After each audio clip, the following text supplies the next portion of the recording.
Hello, my friends, and welcome to MSP Unplugged. This is a show to learn tips, tricks, and strategies that help you run and grow your IT service business. That's whether you're a one-person shop or you're a bigger house leading a team for the journey. This is the place for you. Let me introduce to you my co-host, Mr. Paco Lebron. How are you today, sir? Oh, you know how it goes, Mr. Smith. It's a nice balmy 19 degrees over here in good old Chicago, Illinois. Well, I lie. We're over in the suburb of Chicago, Illinois. But everyone wants to say they're from Chicago. That's from a nearby suburb. So I guess I'll join in on that pact as well. But doing well, my friend, doing well. How was your long but not long enough Thanksgiving break? Well, I will say this. It was relaxing, a little, got the kids in college. So one came home, one unfortunately was sick and did not come home. So it was a little, Oh, yeah, so it's a little sad, but it was cool. It was relaxing. Well, I said one came home. I got three, but they all went to, they all were at mom's for Thanksgiving, and everybody was supposed to come here after, and only one came back. The one that's closest, the middle one, Kennedy, because her car was here to go back to school. But ah. let me, that's too much information. But anyway, we, We're gonna have a it whole was good. podcast about family dynamics, I'm sure. Exactly. But it was good. It was relaxing, and so I can't complain. Feeling a little, it's let's see, it's 30 degrees here today. And Mm. when I was driving earlier, I swore I saw snow, and I was like, oh crap. But the sun's out, so let's hope it doesn't give us any snow. Not only is it snowing, it's actually 25 degrees now. Sorry, it went up by 6 degrees since I've been up. But yeah, we had our first snowfall Sunday. Some of it stuck, some of it just froze over as ice. And then it started lightly sprinkling snow now. So but yeah, but Thanksgiving was cold but dry. Not much from there. We deep fried a turkey for the first time. So Awesome. we did not make it on the YouTube fails videos. We took precautions on all that.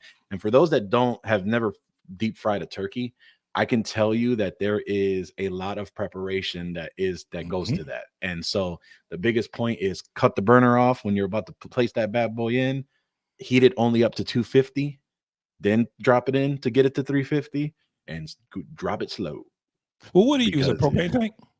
we use a propane tank. Okay, because I have a an electric one that we use here. I fry turkeys twice a year, Christmas and Thanksgiving. Made Okay. one this year. Took it to my mom. So we use the electric one. I set it outside in the backyard and set it up. But it is, yeah, Okay. it's like you said, it's a lot of work. It's prep, getting it ready. I think the key to it though is do it a day ahead. Like do all your prep a day ahead. Like so, get the Yes. turkey out, get it, make sure it's thawed and season it, and let it sit overnight. Awesome. Yep. Nothing Comes wet out on great. it because Yeah. it came out a little crispy, but it came out really Yeah. good. But yeah, it's funny you say that because I've been doing a whole ton of research the prior that week and found out that there's like three different versions. It's like the propane one that is the Mhm. most common that everyone seems to light everybody on fire. Then you have the electric one. There's no propane needed, put the oil in, drop it in slow, and then you're good to go from there, which is the electric one. And then there's apparently an infrared air frying type one that's Yes. oilless, and that Mhm. it works the same way as the propane one, but it's just completely oilless and infrared, and it just kind of just does its thing. So it's very interesting on how they've come around. So depending on what your flavor is to get some good old turkey, that's the way we're going to do it. So next year we're going to be doing one of Cajun seasoning and of one of my Puerto Rican descent. It's called pavachon. So it's similar to lechon in the way it is prepared. So Google it if you don't know what it is. Povocchon. You're going to not regret it. So, but anyway, besides on all the So food, I'm getting hungry now. Um, we do want to talk about what's happening now. And I think that's the new segment we're trying to come up and stay consistent with. I it's think actually the what's first one, happening now, but oh, what's happening now? Sorry, apologize. What's happening? So, and there's a funny joke behind that of why I say that. There's a YouTube video of an influencer. I forgot his name right now, but he's always his first greeting is "What's happening?" So, and then Rick always thinks I make fun of him about it, but that's not what it is. So, but anyway, so what's happening now? First on our list is if everyone should be aware of this, because if you are purchasing your Microsoft licensing through a distributor, you should have been getting a bunch of emails probably in the last 2 months about NCE, the new new customer experience from Customer experience, I Microsoft guess, yeah. on their Microsoft 365 licenses. If you haven't heard, I'll let Mr. Rick Smith go ahead and tell you all the full details about this NCE renewal. Rick, why do people care?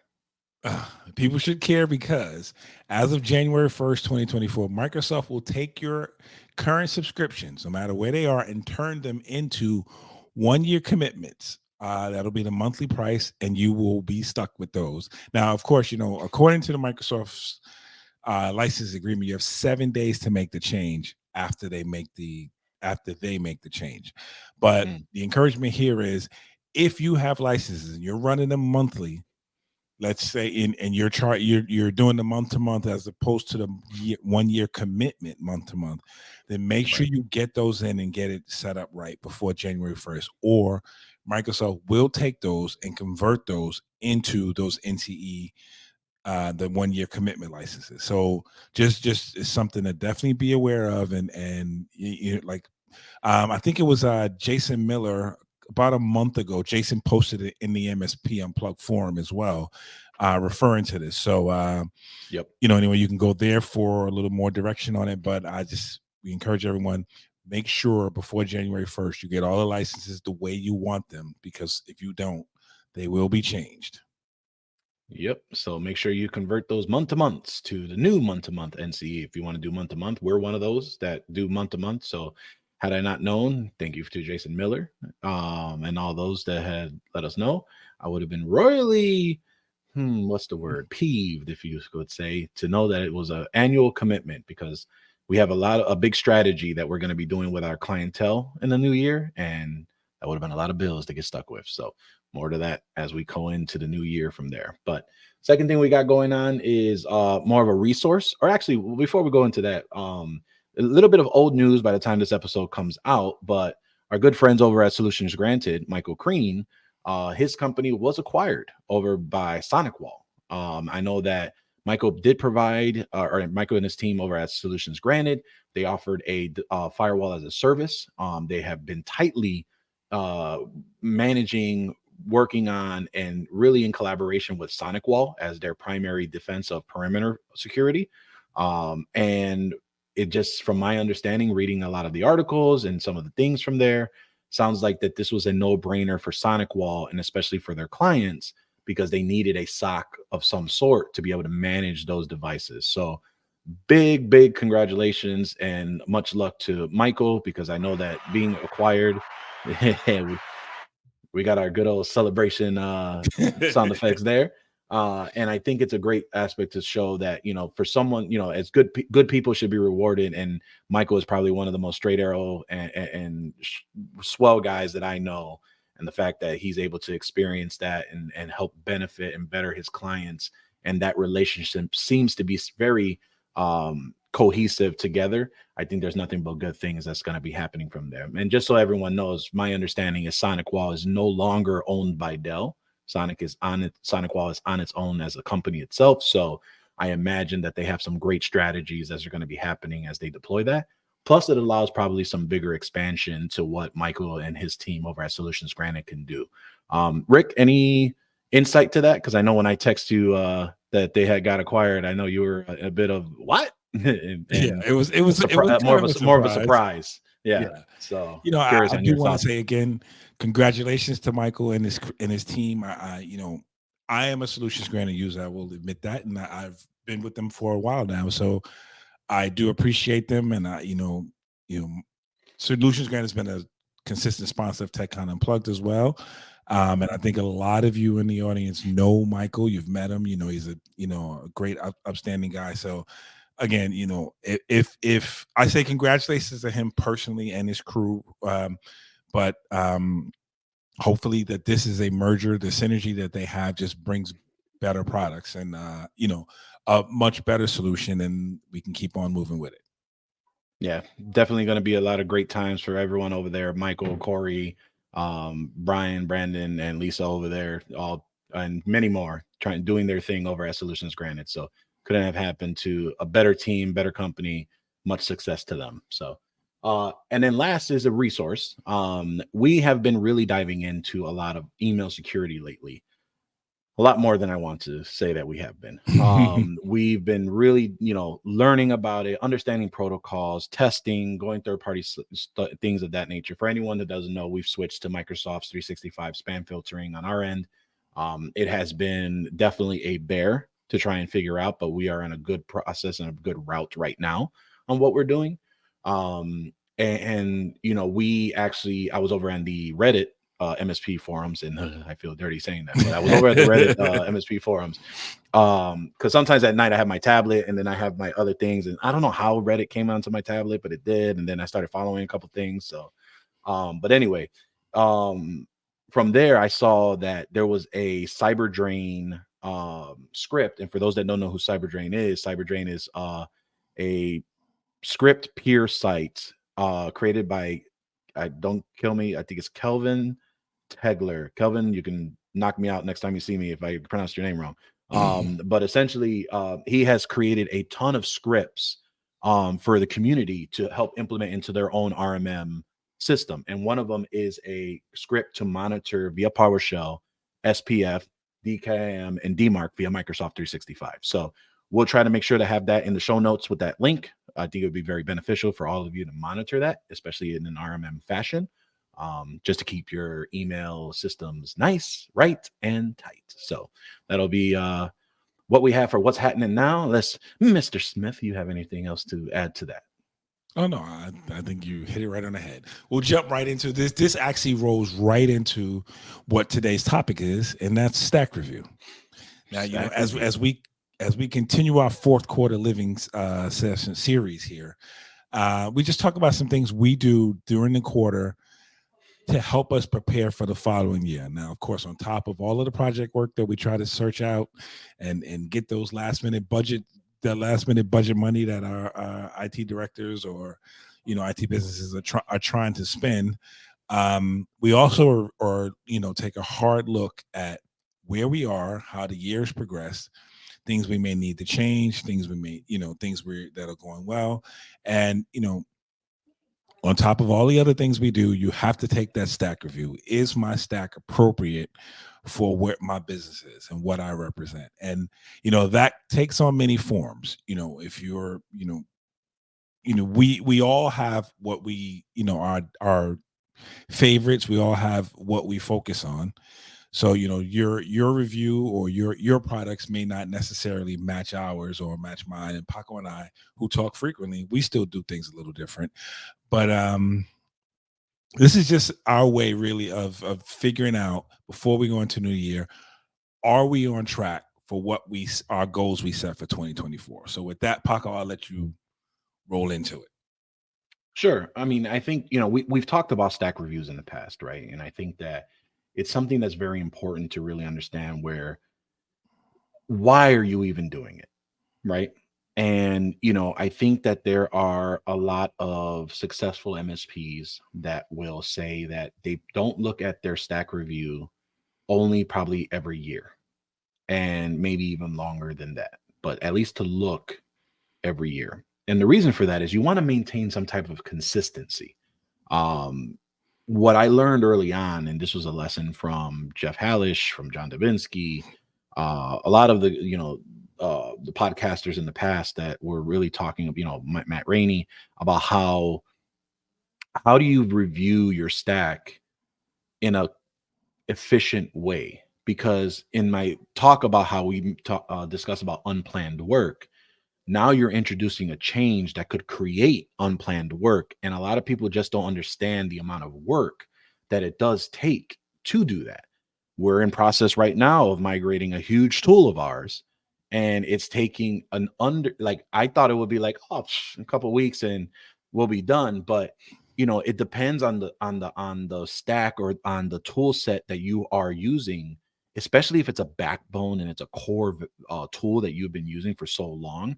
There's so many avenues or so many pieces you have to consider, and you don't sometimes until you are either in the middle of it, or if you've been doing it for quite some time, you have a checklist or you have what you already checked off on to ensure that you're not delaying or taking up more time, money, etc., on making this change. So although yes, maybe you may be saving a couple dollars at the end because of whatever per endpoint, per person, per client, there is the amount of implementation that a lot of people don't really consider on that. But then there's the other side too of why not to do it. And as some of the items that I already had talked about of effort, energy, and things of that nature, the question is, do you really need to do it? I know Right. me and Rick have talked about many a times where there have been tools that we both have been interested in, and we both tell each other, why? Why are you even bothering to go through with that? This tool you already use that you are not either paying for or have already invested in does the core components of what you need to do. Yes, it can do X, but do you have your clients asking for that? And I think that's the thing that we get hung up on a lot is we always think to say, all right, we're going to have the best of tools, we're going to have the best of things to really have, but then we expect the customers to come. And they'll come, but not in the time frame that you're looking for.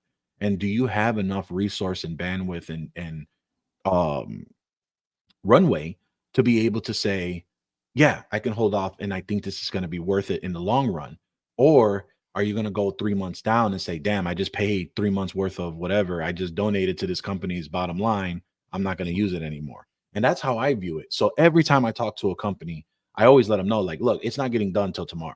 Like, it's not going till next week. Like, we're currently right now talking to a cloud VPN company where, well, actually several, which we've all kind of said, look, we're trying out what we're trying out. And if it works out, great. But we're not going to be implementing this until many months in, till we can make sure that we've beaten this thing down to a point where we know where it breaks, where it's good. So we're comfortable enough to support. So that's my version of why or why not. I'll toss it over to you, Mr. Smith, and to get your perspective on why should you review or why should I you not think you review? I think you hit the head right on the you hit the nail right on the head, excuse me. Basically you gotta know you need to know why you're doing it. That's first and foremost. And then you need to ask yourself the question. This is the hard question. It really is. Is it worth it? Do I need it? And is it worth it for me? Right. Yep.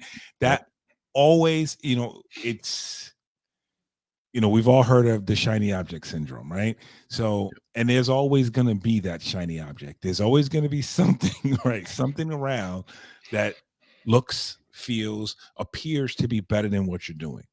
And, sometimes it's necessary to make the change and other times it's not. And this is where really reviewing what your roadmap is, right? And I look at it this way. I look at where I am as an MSP, where we are as an MSP, where I want to be as an MSP, right? And the customers I want to deal with, and then do I have the products currently in hand to be where I want to be tomorrow, right? Right. Am I doing and if I don't, is it time for me now to move there, or should I be planning on it, going forward? But I can stay where I'm at now. And I say something someone said to me recently that I've been in this business for north of 20 years now, way north of 20 years. But as a business owner, I'm 20 gonna years. pull a Kevin Hart right now. Damn. No. And I mean in IT itself, right? But as a business owner, someone said something to me that made a lot of sense that I didn't really think about. I'm very conscious of what the customers I serve, the service I give, and the pricing, right? I try to be aligned. I'm not going to be the most expensive guy on the block, but I'm also not going to be the cheapest guy on the block.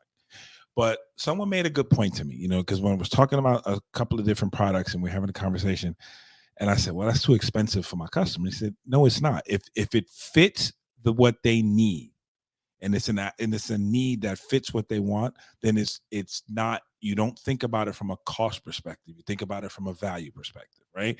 So, but I'm sorry, you gonna say something? No, no, no. I want you to No, keep no, no. going because I agree with that to a sense, but go ahead. Okay. And it's just so you have to know if it brings the value to your customers, but it also does it bring the value to you. And and if you have a team, this is the other thing that's very important about, making these reviews and making changes. If you have a team, you are not the only one affected by this. So there's some hours that goes into making changes that affects the whole organization, because now you have whoever it is, your account managers, um your techs, your engineers, whoever is involved in this, they have to learn a new process now, right? Your processes, your internal processes change a little bit because you have a new product you're introducing. You're right. And I know with this change we're making here, it really affects, it kind of affects everything. And you're so used to doing things one way, but now we have to retrain everyone to see it. It's a little different because the truth is, most products do the same thing, right? But the check mark is on the left for this product and the check mark's on the right for this product. You implement on this page for this product and you implement on that page for another product, or whatever it may be, whatever the dashboard may say or do. So just take into account that there is an element of training and preparation for this as well, which is why what we wait till this time of year, the fourth quarter, to do it, because we've designated some time for it, and it gives us some time then to really give a true evaluation. And the last thing I'll say, and I'll pass it back to Paco, is as you're making these changes, the first thing you want to do is do it to your own internal organization first. We've stressed this a lot. Eat your own dog food. Do not introduce a new product to your customers that you're not using, that you haven't tried and is not working in your organization. And that works for twofold. One, you get the intimate knowledge of how things work. So when a customer puts in a ticket for whatever, you at least understand, you and your techs understand the what they're talking about, because you're using it too. So you understand the lingo or whatever however they're trying to get it. So it's very important, I say, to make sure you are using the products that you're, any of the products, all your products in your stack should be in your personal company stack as well. And I'll pass it over to you for that, Paco. Yep. No, and I agree. I think there's a phrase that they say, you want to eat your own dog food, which everyone hates that phrase. So now I hear it's drink your own champagne. Forgot what the other one was, Sip but your own you know, Kool-Aid. sip your own Kool-Aid. Being able to understand that you should be utilizing what you're offering your clients. I think there's a disservice to your clients if you're not implementing the same regards, because if you're not improving your house, you should be applying that out to your clients as well. So I think that's a definite no-brainer from there. What I was going to mention earlier was, I agree with you on the value conversation. I think that that is something that a lot of people just bash my elbow right here. So I think the other piece to that is the value conversation does make sense. I think that that is a huge piece. Every business cares about three things, and I've talked about this multiple times, and I learned this from my sales coach going on now, uh, 6 years ago, almost 7 years now. And for those that don't know, Victor Antonio, he's got a YouTube channel. You can consume all his content for free, and he has an academy as well, which is well worth the money. But he has said every business cares about three things. It's the value trinity of every business. You care about either increasing revenue, which is making money, expanding your market share, making sure you get more of the pie, expanding your brand awareness, things of that nature, and reducing your cost, making sure you pay less, right? So this has always been something that I always walk into with the client on that conversation. Hey, Mr. End user, here's how we can help you. Here's what we need to do, etc. And so what I've done now is I will do a 3-week follow-up meeting, because every week I'll send an email that will describe one of those points of how we can help them through case studies and things of that nature. But going back to installing the value, yes, you can garner what you want to charge and get the price for the value of how it will improve. However, I think what you have to do for at least a due diligence for not only yourself but your clients is ensure you're implementing tools for your size client. And I'm going to say it again. Ensure that you're implementing tools and systems and processes for your size client. What do I mean by that? There may be a 2-person commercial real estate shop that you feel, man, I want to get them on Azure. I want to get them on Azure File Clouds. I want them to get the cloud VPNs. I want them to do all the shebang. But then this commercial real estate agent is in a building that's literally a police station. So physical security is out because if they break into a police station, the guy's got other problems going on. You know, you can put their clouds on their server on the cloud for file share, which they can get with their Microsoft 365 licensing. And the cost of a laptop or two versus the monthly cost for a cloud PC, Now, granted, this is how I view it. And again, as Rick said it earlier in the episode, this is what our viewpoints are for that. Why would I put so much effort and investment in trying to set all these things up for the size client when there are more available resources that A, will be beneficial to them, B, is cost conscious because you are doing the right solution and the right thing by your clients. I'm not saying being cheap. I'm not saying being frugal. I'm saying doing right by the client.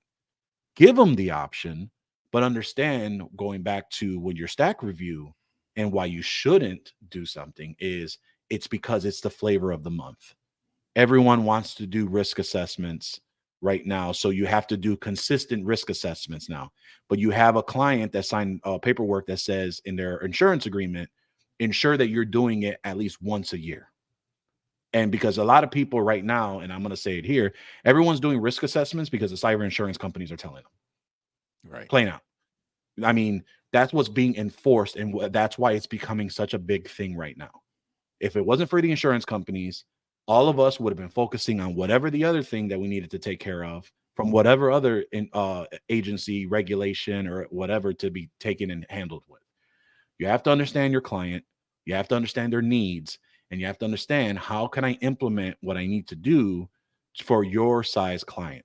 Because my argument will still stand today, where if there's an entrepreneur, a solopreneur, a one-person shop who says, hey, these people said that I need a firewall. And my argument, because I already have a ready addendum for all the cyber insurance companies on why a business router will do exactly what needs to be done, but we have a cloud agent that will take care of the remaining stuff about it.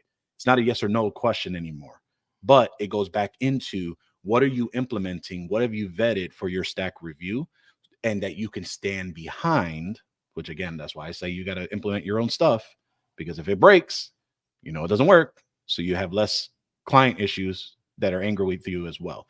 So from all that, value, yes, value is important, but ensure that you're doing it with your size client in mind, because sometimes some systems, some solutions are not one size fit all. And then you're stuck with the bag trying to get a square peg inside of a round hole.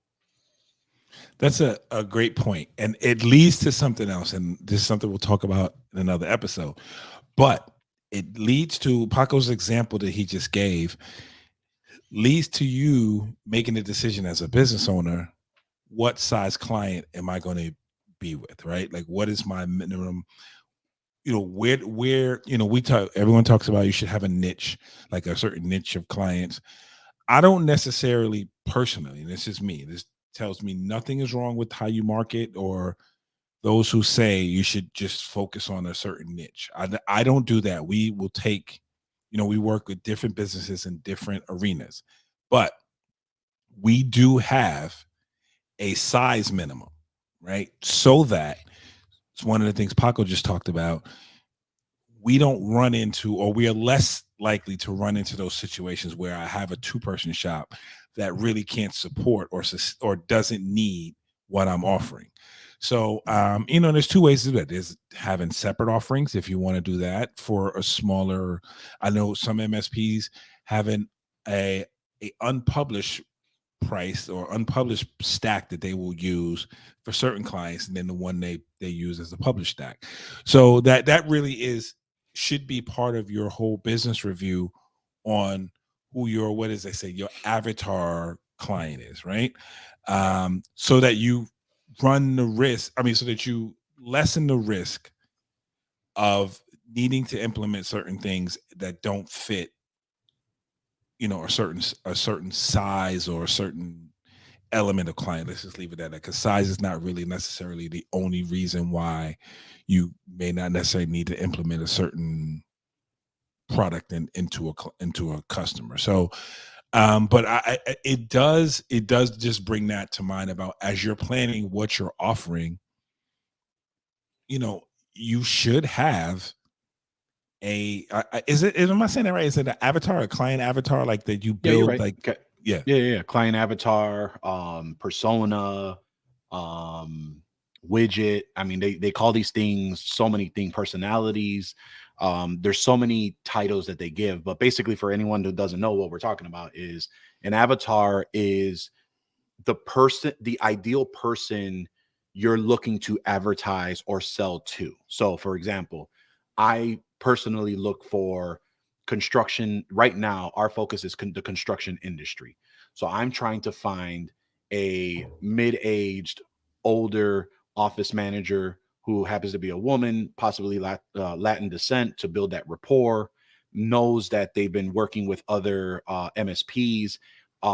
Their office either has done IT on their own or has a one person, and I'm sorry for all my one person shops. I feel dirty saying this, but have one person shops that have been dropping the ball. So, the pizza techs, the people that our solo business owners are trying to fight against. Like, everyone listening here is trying to do the right thing, whereas there are others that are just hanging up a shingle, charging the lowest price. When they're done, then they leave, and they leave the customer in a lurch. That's what I'm talking about. So, just so we're clear, um and they're just tired of IT in the Chicago or in the neighboring suburb area. That's my avatar. And that is a physical avatar. There's also a psychology avatar as well that you can combine for this. There's many books. There are many things that you can look up. I'll try and see if we can come up with a couple and put them in the show notes, but that's what an avatar is. And so, as Rick is saying, is that if you have an avatar in mind, you're less likely to have to break away from how you're servicing them in the way that you do. So it could be that they're not, you have this avatar, but it's industry agnostic. So it's 20 people in a business. This is the avatar that I have. It's a great fit. But it's in logistics and you've never worked with logistics before.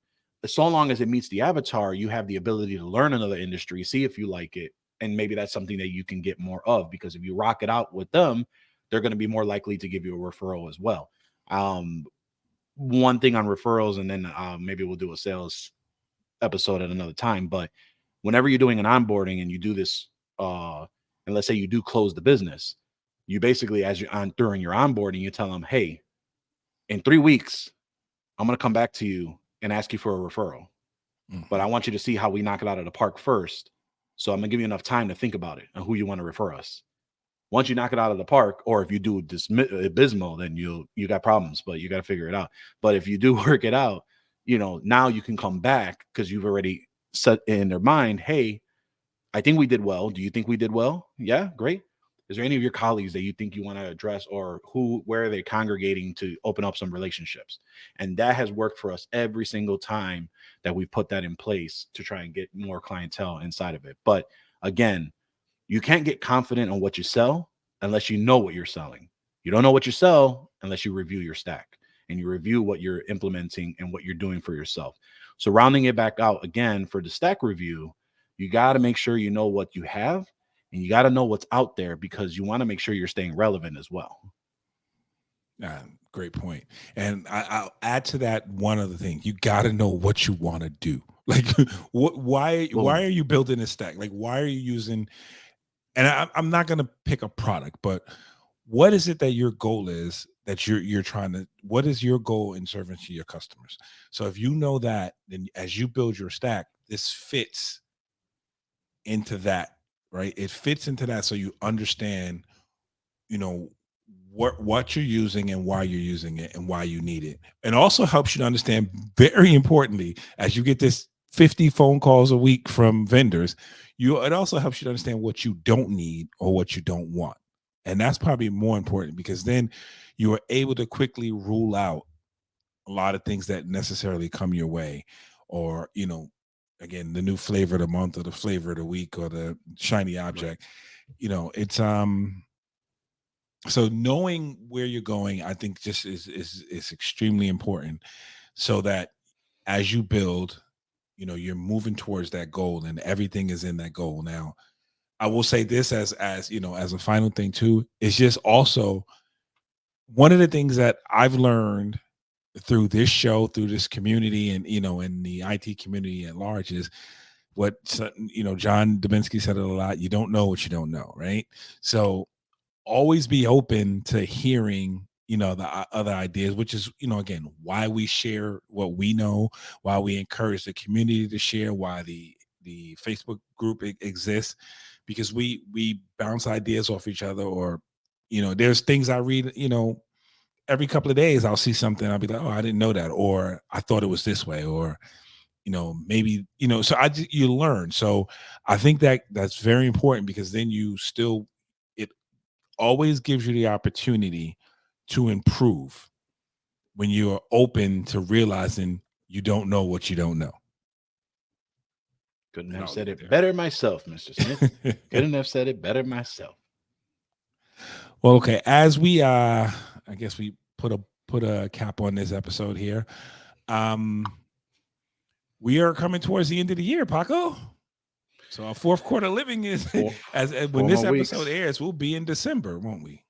Yep, we sure will. So Actually, we got we a couple will more be. episodes to be released here soon. So we're gonna get some guests on, hopefully, here to talk a little bit about finances, budgeting, and all around good fiscal posture as you go into 2024. So stay tuned for all that and much more as we continue our fourth quarter living series here on MSP Unplugged. Wow. You hear Paco, he sounds just like a radio voice there. Well, okay, as we round out the show here, I just want to sorry about that. I just want to invite everybody to remind you that we are on every Tuesday and Thursday. You can catch the video podcast at youtube.com/MSP Unplugged. We are also going to be dropping soon some quick links on LinkedIn so that you can, just get the little quick blurbs and then come to the YouTube channel and watch us there. Also catch us in our Facebook group. That is, what is that, Paco? That is Facebook.com/MSP Yes. Sorry about that. And if you, if you think Paco and I have a face for radio and you just want to hear us and not see us, we are on all your favorite podcatcher apps. We're on Amazon Music, Spotify, Apple Podcasts, just to name a few. So for Paco and I, we want to thank you for listening, and we'll see you next time on MSP Unplugged.